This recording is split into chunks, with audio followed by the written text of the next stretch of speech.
This one time in Santa Monica, he wouldn't stop following me around like usual. I had to leave the next day, I think, to Scott's. No, because I stayed with Aaron. I had to go somewhere. I can't remember exactly. I think it was a national, though, anyways. I didn't have to fly out too far. He wouldn't stop yelling at me, so I had to go. I, left the house, and I went to go sleep on a park bench in, Santa Monica. Before the cops came, they're like, you can't sleep. Oh, God. He's like, well, I didn't make you do that. I'm like, I couldn't get away from you. He would just not stop. God, I can't imagine, the next person. Because it's hard because, like for me, like I understand my faults, they're very obvious, I'm, but they're not like, they're ones that I can recognize and fix and that I want to recognize and I do want to fix. But with him, I think if if they just only blame the other person all the time, it's just going to keep happening. And it usually takes 5 years. I remember he said this thing about 5 years. And it was almost our 5th year anniversary. So I thought that was really interesting.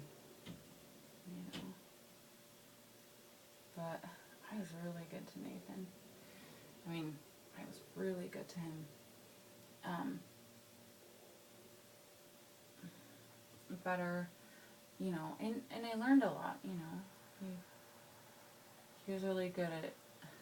When I did deserve, like, wow, why would you do that or say that, or why are you acting like that, like childish, because I was definitely mature, relationship-wise, because, I mean, he had been in a previous relationship with Paula with, having Ruby for 13 years, even though I guess she cheated on him within 5 years, or the 5-year mark, and then he would go on tour and he just started cheating on her. So the last 3 years, they just were cheating on each other, which is annoying, because then it's like a weird thing to understand, because he's like, okay, well, I got back from tour and we fucked and then she got pregnant, and I'm like, well,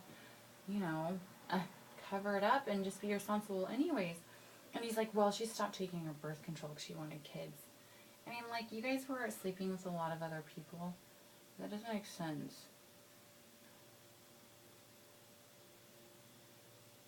I don't know.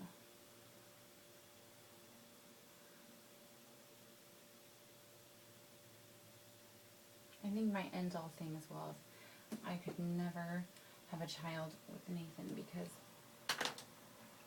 I mean, who knows, he's so,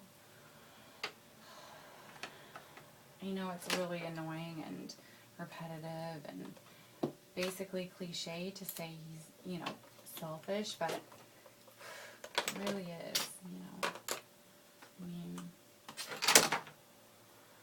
I could see him definitely, leaving if he didn't want to be with me anymore. I'd be like, well, it's just not working. I'm just going to fuck off to England. But so happy he went back. He really needed that.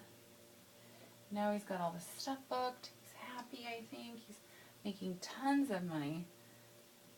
Not just taking mine and overdrawing my bank account, which is nice. God. So,